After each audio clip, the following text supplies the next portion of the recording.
दोस्तों, दिनाक्षी short hand में आपका स्वागत है। अगर आप चैनल पर नए हैं तो चैनल को सब्सक्राइब करें और बेल आइकन जरूर दबाएं। इस डिक्टेशन की एडवांस आउटलाइंस और वाक्यांश आप हमारे पेड बैच से प्राप्त कर सकते हैं। हमारे पेड बैच में आपको प्रतिदिन सभी डिक्टेशंस की एडवांस आउटलाइंस और वाक्यांश दिए जाते हैं और कुछ ऐसी डिक्टेशंस जो केवल पेड मेंबर्स को ही प्राप्त होती हैं। हमारे पेड बैच को ज्वाइन करने के लिए और बैच के बारे में संपूर्ण जानकारी प्राप्त करने के लिए आप डिस्क्रिप्शन बॉक्स में दिए गए मोबाइल नंबर पर व्हाट्सएप कर सकते हैं। इस डिक्टेशन की डेमो आउटलाइंस आप हमारे टेलीग्राम ग्रुप से प्राप्त कर सकते हैं। तो चलिए डिक्टेशन को स्टार्ट करते हैं। डिक्टेशन 5 सेकंड बाद स्टार्ट होगी। Ready, start. देश की जनता को गर्व की अनुभूति कराने वाले स्वतंत्रता दिवस के पावन पर्व पर लाल किले की प्राचीर से प्रधानमंत्री का संबोधन पूरे राष्ट्र का ध्यान आकर्षित करता है, क्योंकि उनके संबोधन से भारत की भावी दशा दिशा रेखांकित होती है।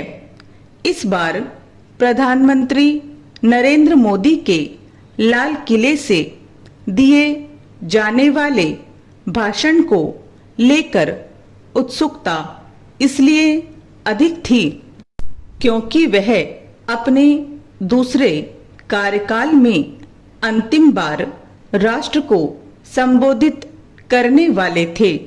उन्होंने जिस तरह यह कहा कि वह अगले वर्ष भी इसी मंच से देश की जनता के समक्ष उपस्थित होंगे, उससे उनके आत्मविश्वास का भी पता चलता है और अपने एवं अपनी सरकार के प्रति जनता के भरोसे का भी।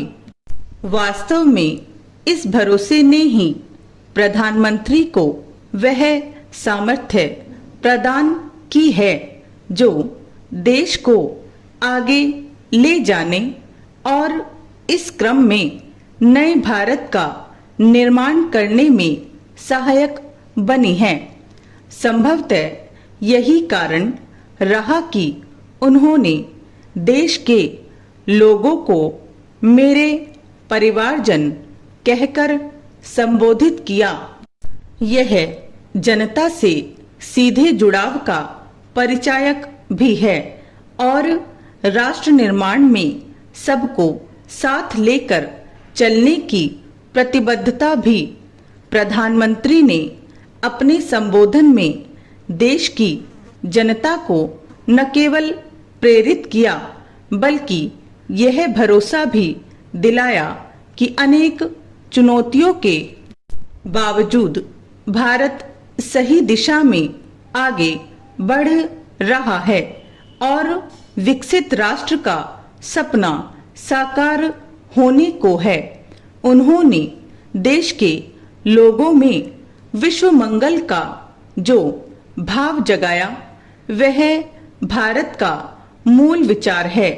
भारत ने समस्त विश्व को अपना परिवार मानने की भावना का परिचय कोरोना काल में दिया ही G20 समूह के ध्येय वाक्य के रूप में भी वसुधैव कुटुंबकम का चयन किया।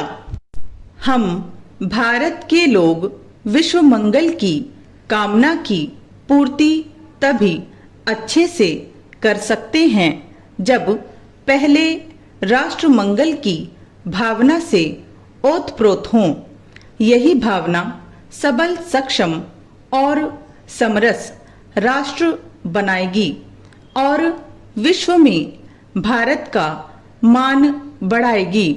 लाल किले से प्रधानमंत्री की ओर से किए जाने वाले संबोधन को लेकर एक उत्सुकता यह भी रहती है कि इस बार वह किस नए अभियान अथवा कार्य का श्री गणेश करने वाले हैं। इस बार उन्होंने अगले माह से विश्वकर्मा योजना शुरू करने की घोषणा की। यह महत्वाकांक्षी योजना पारंपरिक कौशल वाले लोगों के उत्थान का माध्यम बनेगी। प्रधानमंत्री ने अपने संबोधन में भ्रष्टाचार, परिवारवाद और तुष्टीकरण से लड़ने का जो संकल्प जताया वह समय की मांग के अनुरूप है।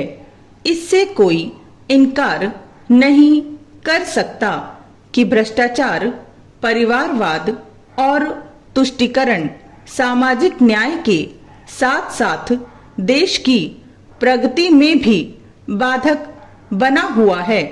इन तीनों बुराइयों से डटकर लोहा लेने की बात कहकर उन्होंने एक तरह से आगामी आम चुनाव के अपने एजेंडे को भी स्पष्ट कर दिया।